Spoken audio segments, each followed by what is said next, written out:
बहुत ज़माना पहले एक खूबसूरत सल्तनत थी जिसका नाम नूरिस्तान था। ये सल्तनत सब्ज पहाड़ों, नीली झीलों और सुनहरी महलों से भरी हुई थी। नूरिस्तान पर एक मेहरबान और इंसाफ पसंद बादशाह हुकूमत करता था। बादशाह अपनी राया से बेहद मोहब्बत करता था और राया भी अपने बादशाह को बहुत चाहती थी। सल्तनत में अमन और खुशहाली थी, लेकिन बादशाह के दिल में एक कमी हमेशा रहती थी। उसकी कोई औलाद नहीं थी। हर साल ईद के दिन बादशाह एक खास दुआ करता था। वो अल्लाह से एक बेटी मांगता था। वक्त गुजरता रहा, लेकिन बादशाह की दुआ पूरी न हुई। फिर एक साल ईद का मुबारक दिन आया। पूरे शहर में खुशियों की लहरें दौड़ रही थीं। लोग नए कपड़े पहन रहे थे, बाजारों में रोशनी और रंग थे, बच्चे हंसते खेलते फिर रहे थे। इसी वक्त महल में एक बड़ी खबर फैली। मलिका के यहाँ एक बच्ची पैदा हुई थी। बादशाह खुशी से झूम उठा। उसकी आंखों में खुशी के आंसू आ गए। उसने फौरन ऐलान करवाया, आज पूरी सल्तनत जश्न मनाएगी, क्योंकि आज ईद भी है और बादशाह की बेटी भी पैदा हुई है। महल को सुनहरी चरागों से सजा दिया गया। हर तरफ रंग बिरंगे फूल लगाए गए। दूर दूर से मेहमान आने लगे। पड़ोसी रियासतों के शहजादे भी आए, जादूगर और परियां भी आईं। महल में खुशी की महफिल सज गई। बादशाह ने अपनी बेटी का नाम रखा शहजादी नूरा। नूरा का चेहरा चांद की तरह रोशन था। हर कोई उसकी खूबसूरती देखकर हैरान था। दावत में 7 नेक परियां आईं। वो शहजादी को तोहफे देने आई थीं। पहली परी आगे बढ़ी। उसने नूरा को हुस्न का तोहफा दिया।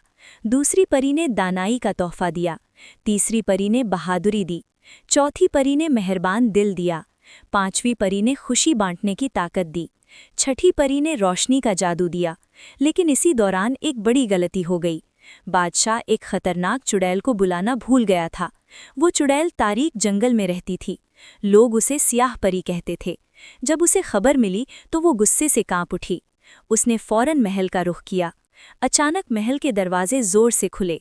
कमरे में अंधेरा छा गया और धुएं के बादल में चुड़ैल जाहिर हुई।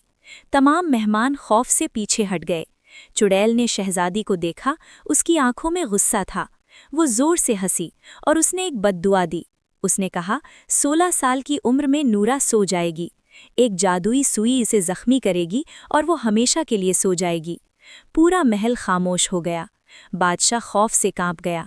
इसी वक्त 7वीं परी आगे आई। उसने कहा, बद्दुआ मुकम्मल नहीं होगी, वो उसे बदल देगी। नूरा मरेगी नहीं, वो सिर्फ गहरी नींद में जाएगी और एक दिन एक बहादुर दिल वाला लड़का आएगा जो उसे जगा देगा। बादशाह ने फौरन हुक्म दिया, सल्तनत से तमाम सुइयां खत्म कर दी जाएं। हर जगह तलाश शुरू हो गई। सुइयां और चरखे जला दिए गए। वक्त गुजरता गया। शहजादी नूरा बड़ी होती गई। वो बहुत खूबसूरत और मेहरबान थी। राया उसे बहुत चाहती थी।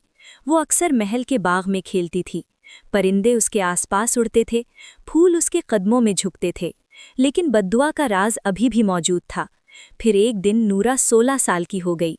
महल में बड़ा जश्न हो रहा था, लेकिन नूरा को अजीब सा एहसास हो रहा था, जैसे कोई उसे बुला रहा हो।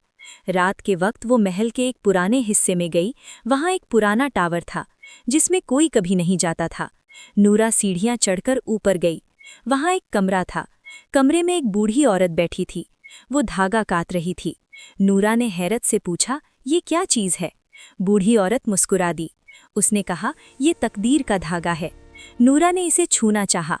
जैसे ही उसने सुई को छुआ, अचानक जादू चमक उठा। नूरा जमीन पर गिर गई। इसी लम्हे बद्दुआ पूरी हो गई। पूरा महल गहरी नींद में चला गया। सिपाही खड़े खड़े सो गए। खादिम वहीं सो गए। बादशाह और मलिका भी सो गए।